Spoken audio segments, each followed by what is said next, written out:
বলি ও ভাতিজা, তুমি কি আমাকে একটু মুক্তারপুরের রাস্তাটা বলে দিবে? ও ভাতিজা, আমি মুক্তারপুর যাব, তুমি আমাকে মুক্তারপুরের রাস্তাটা বলে দাও না ভাতিজা। কে কাকা, তোমার আবার কি হলো? হ্যাঁ, সকাল সকালে একটু ঘুমিয়েছিলাম, তা দিলে তো ঘুমটাই নষ্ট করে। তা কাকা, তোমার কি চাই শুনি? ভাতিজা, আমাকে একটু বলে দাও না, মুক্তারপুরে যাওয়ার রাস্তাটা কোন দিক দিয়ে আমি মুক্তারপুর যাব? মুক্তারপুর যাবে তুমি? তা ওখানে কি কাজ আছে তোমার শুনি?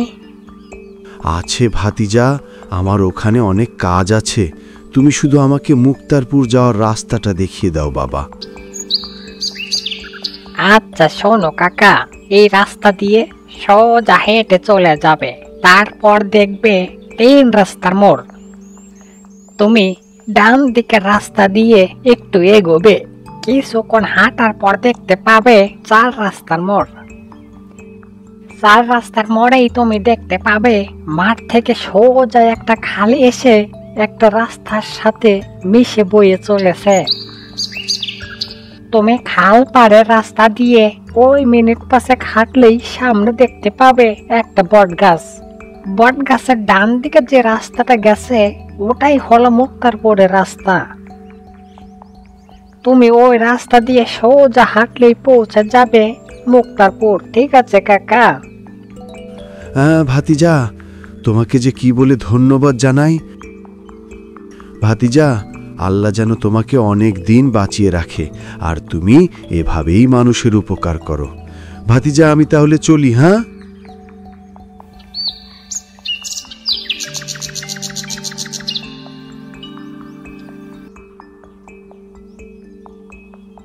মুক্তারপুর তো অভিশপ্ত এক গ্রাম।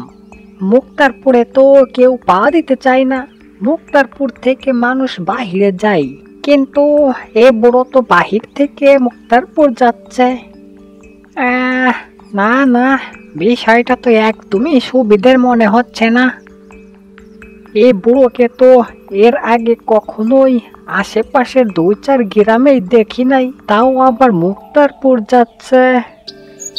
না না, বিষয়টা তো মোড়ল মশাইকে জানাতেই হবে।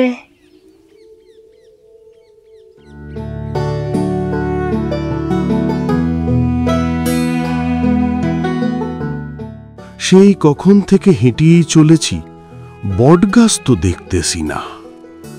গায়ের পরিবেশটাও পরিবর্তন হয়ে গেছে।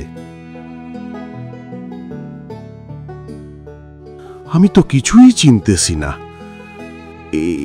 এই তো সামনে একটা বটগাছ দেখা যাচ্ছে।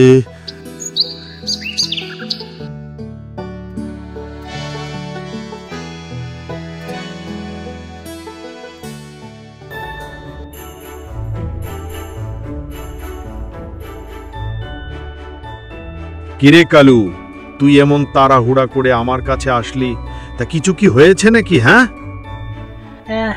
মোড়ল মশাই, মোড়ল মশাই, সর্বনাশ হয়ে গেছে মোড়ল মশাই। কালু, কি সর্বনাশ হলো বল না আগে। কে কার সর্বনাশ করলো শুনি? মোড়ল মশাই, এই প্রথম একজন বৃদ্ধ লোককে বাহির থেকে আমাদের গায়ে ঢুকতে দেখলাম। বৃদ্ধ লোকটি তাও আবার যাচ্ছে ওই অভিশপ্ত মুক্তারপুর। তা বৃদ্ধ লোকটি কোথা থেকে এলো, আর তার পরিচয় বা কি? তুই কি কিছু শুনেছিস? আগে না মোড়ল মশাই, আমি তো কিছুই শুনি নাই। আমার কাছে একটা মুক্তারপুরে যাওয়ার রাস্তাটা জানতে চাইলো, আর আমি তাকে মুক্তারপুরের রাস্তাটা দেখিয়ে দিলাম। তারপরে বৃদ্ধ লোকটি মুক্তারপুরের রাস্তা দিয়ে হাঁটতে শুরু করলো মোড়ল মশাই। যা হওয়ার হয়ে গেছে কালু, এরপর যেন এমন কাজ আর না করিস। শোন কালু, যে করেই হোক ওই বৃদ্ধ লোকটিকে খুঁজে বের করতেই হবে।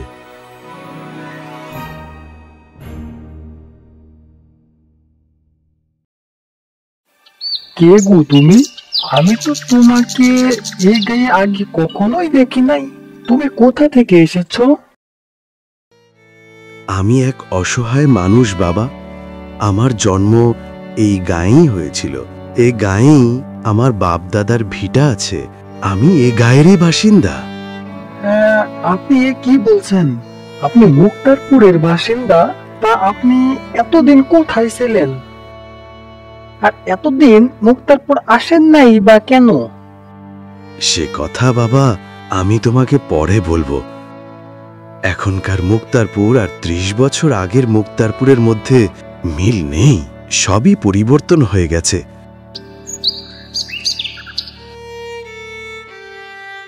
এই মাঠগুলো আগে অনেক বড় ছিল। এখন বাড়িঘর হয়ে মাঠগুলো অনেকটাই ছোট হয়ে গেছে। কোনো কিছুই চিনার কায়দা নেই। আচ্ছা কাকা, তুমি এখন থাকবে কোথায়? মনে হয় তো তোমার কোনো ঘর বাড়ি ও জায়গা জমি নেই। না রে বাবা, জায়গা জমি ঠিকই আছে, কিন্তু ঘরবাড়ি মনে হয় নেই। এখন কয়েকদিন অন্য কোথাও একটু থাকার ব্যবস্থা করে নিতে হবে। বেশ, ঠিক আছে। তোমার বাড়ি ঠিক না হওয়া পর্যন্ত আমার বাড়িতেই না হয় থেকো। এখন চলো আমরা বাড়ির দিকে যাই। তবে ঠিক আছে বাবা, তাই হোক। তাহলে চলো। হ্যাঁ, এসো আমার সাথে।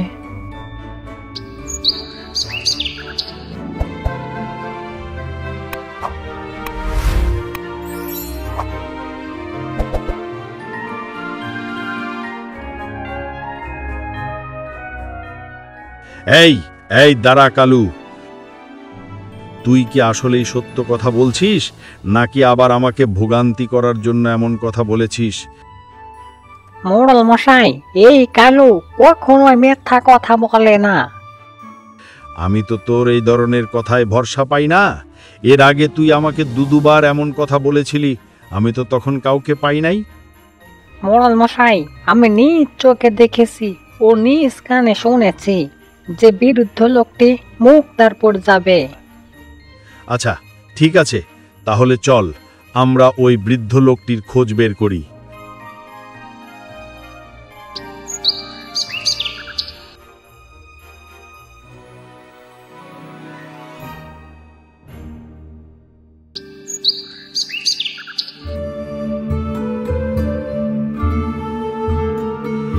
এতটা পথ খুঁজলাম, তা বৃদ্ধ লোকটিকে তো কোথাও দেখছি না। আমার মনে হয় বিরুদ্ধ লোকটি কারো বাড়িতে আশ্রয় নিয়েছে মোড়ল মশাই। না না, এ হতে পারে না, কারণ আমি এ গায়ের সবাইকেই শক্ত করে বলে দিয়েছি অপরিচিত কাউকেই কারো বাড়ি আশ্রয় না দিতে। এই গায়ের কারো এত সাহস হয় নাই যে আমার কথা অমান্য করবে। তাহলে হয়তো বিরুদ্ধ লোকটি কোথাও লুকিয়ে আছে। ওই বৃদ্ধ লোকটিকে আমার চাই চাই। শোন কালু, বৃদ্ধ লোকটিকে ভালো করে খুঁজতে হবে। বৃদ্ধ কোনো লোক মানেই আমার বিপদ। আচ্ছা মোড়ল মশাই, এই পুকুরে কি এমন আছে যে আপনি কাউকেই এই পুকুরের আশেপাশেও আসতে দেন না? আর জেলেরা ছাড়া অন্য কেউই এই পুকুরে নামলে পরদিন সকালে তার লাশ এই পুকুরের পানিতে পাওয়া যায়।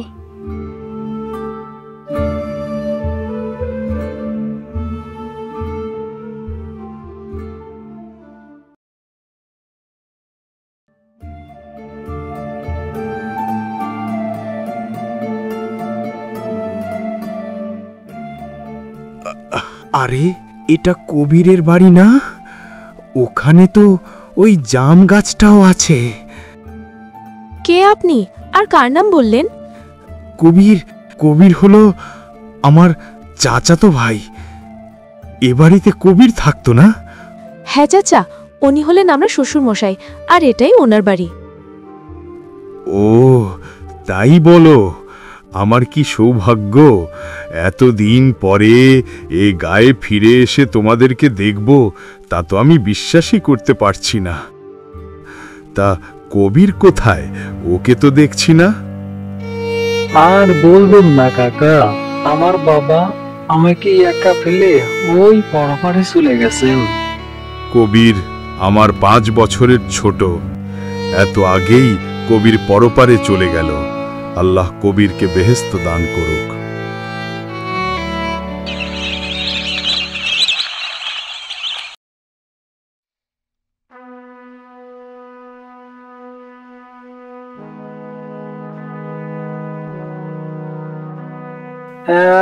কাকা, আমাকে এই সন্ধ্যাবেলায়, তাও আবার এই পুকুর পাড়ে নিয়ে আসলেন কেন? আপনি কি জানেন এই পুকুরটা কার, আর এই পুকুরে কি আছে? তুমি বলো তো বাবা, এই পুকুরটা কার?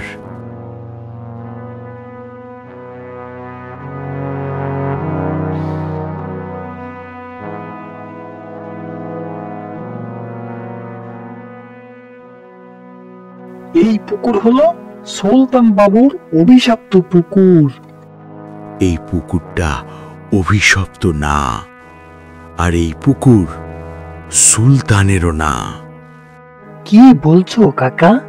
তাহলে এই পুকুরটা কার? এই পুকুরের আসল মালিক হলাম আমি। আজ থেকে 30 বছর আগে এ গায়ে থেকে আমরা সপরিবারে চলে যাই। কিন্তু কেন? আর যদি এই পুকুর তোমাদেরই হয়, তাহলে এই পুকুরটাকে কি করেছো যে এই পুকুর এমন অভিশপ্ত পুকুর হয়ে গেছে?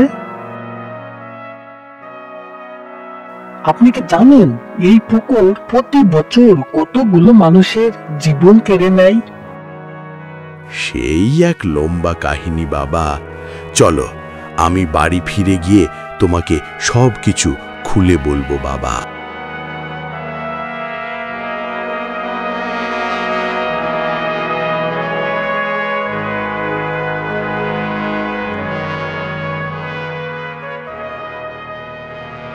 ও আচ্ছা, তাহলে এই ব্যাপার।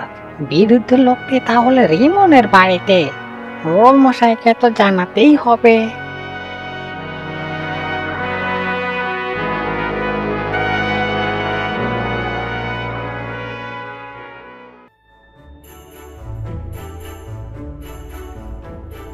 জানিস রে বাবা, রিমন, আমাদের এই গায়ে 30 বছর আগে কোনো কিছুরই কমতি ছিল না। মাঠ ভরা ফসল, গোলা ভরা ধান, গোয়াল ভরা গরু ছাগল, পুকুর ভর্তি মাছ। এ গায়ের বুড়ো থেকে বৃদ্ধ, নারী থেকে পুরুষ, সবই এক উৎসবের মধ্যে থাকতো সব সময়। তাহলে গায়ের এই পরিবেশ হলো কি করে কাকা? আমাদের গায়ে তো কোনো নদী বা খাল নেই। গায়ে এখন যে পুকুরটা দেখতেছো, ওখানে পাশাপাশি 3টা পুকুর ছিল। গায়ের সকল মানুষের চাষবাস থেকে শুরু করে মহিলাদের সকল কাজকাম ওই 3 পুকুরের পানি দিয়ে করত। কিন্তু হঠাৎ করে পুকুরের পানি কমতে শুরু করলো।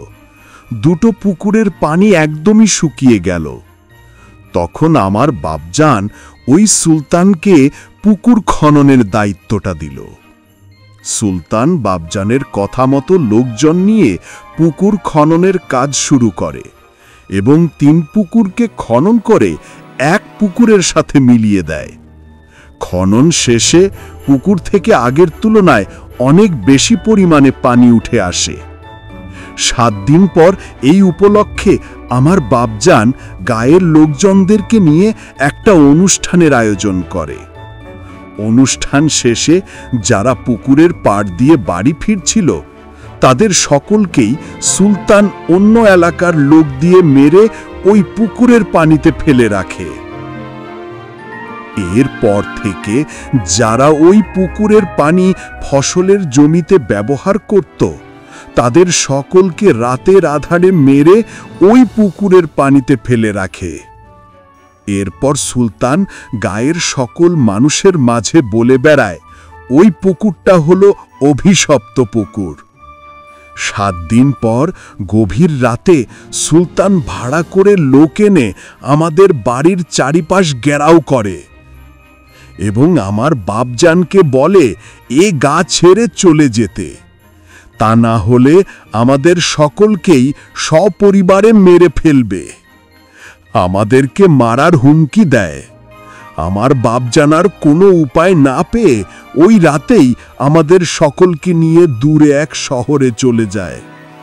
ওই পুকুরটা যে আসলেই অভিশপ্ত না, এটা না কেউ জানে, না কেউ এতদিন জানার চেষ্টা করেছে। কাকা, তুমি কি বলছো? তাহলে এতদিন তুমি এ গায়ে আসো নাই কেন? আমার বাপজানের কথা রাখতে গিয়ে আমি এতদিন এ গায়ে আসি নাই। আমার বাপজান মৃত্যুর আগে বলেছিল, বাবা তুই বার্ধক্যে পৌঁছানোর আগে আমাদের ওই গ্রামে যাবি না। যখন বার্ধক্যে পৌঁছাবি তখন ওই গায়ে যেয়ে সুলতানের সকল অপকর্মের কথা সবাইকে জানিয়ে দিবি, আর এর উপযুক্ত শাস্তির ব্যবস্থা করবি। তাই আমি এতদিন পর এই গায়ে ফিরে আসলাম। কাকা, আমি সবই বুঝেছি। তোমার কিছুই করা লাগবে না। এখন যা করার আমি করব। তুমি শুধু দেখো আমি কি করতে পারি।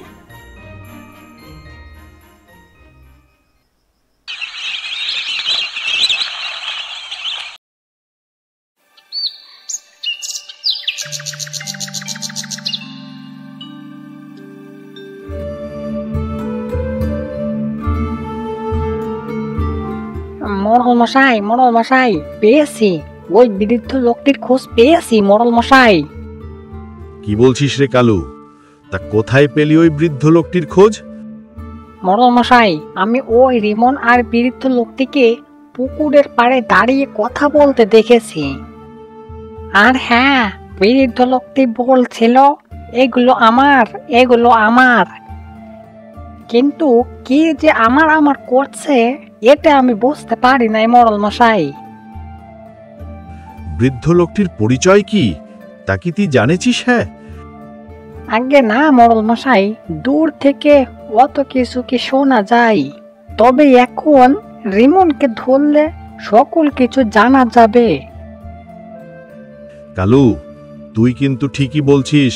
চল এখন রিমনকে গিয়ে ধরতে হবে।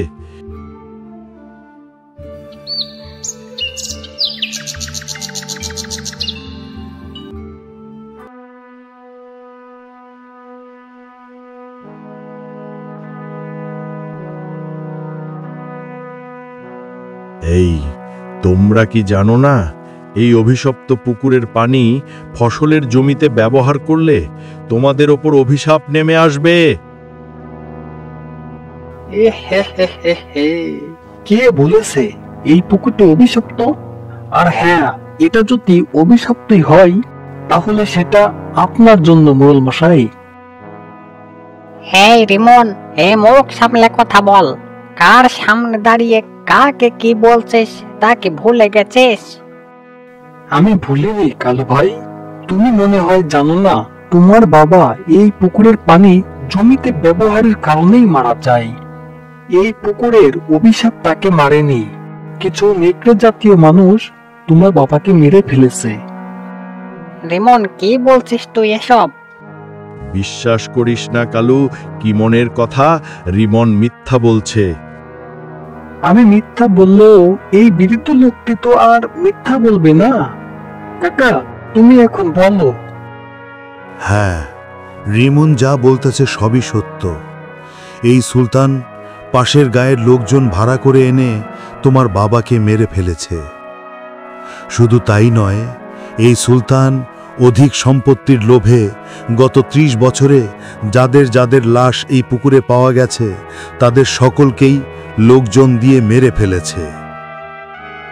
আর মানুষের মাঝে এই পুকুরটাকেই অভিশপ্ত বানিয়ে রেখেছে। কিন্তু সুলতান ঠিকই এই পুকুরের মাছ বিক্রি করে মোটা অঙ্কের টাকা লাভ করে নিচ্ছে। এখন আমাদের উচিত এই সুলতানকে এর উপযুক্ত শাস্তি দেওয়া।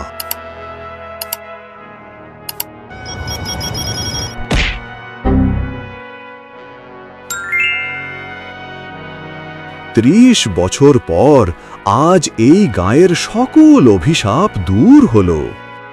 আমাদের গায়ের পরিবেশটা আবার আগের মতো হয়ে যাবে তো কাকা? আবার এই গাঁয়ের সকল মানুষের মাঠ ভরা ফসল, গোলা ভরা ধান, গোয়াল ভরা গরু ছাগল ও পুকুর ভরা মাছ হবে, যা এ গাঁয়ের সকল মানুষের মাঝে আমি ফ্রিতে দিয়ে দিব। গাঁয়ের সকল মানুষের মধ্যে আনন্দ ফিরে আসবে।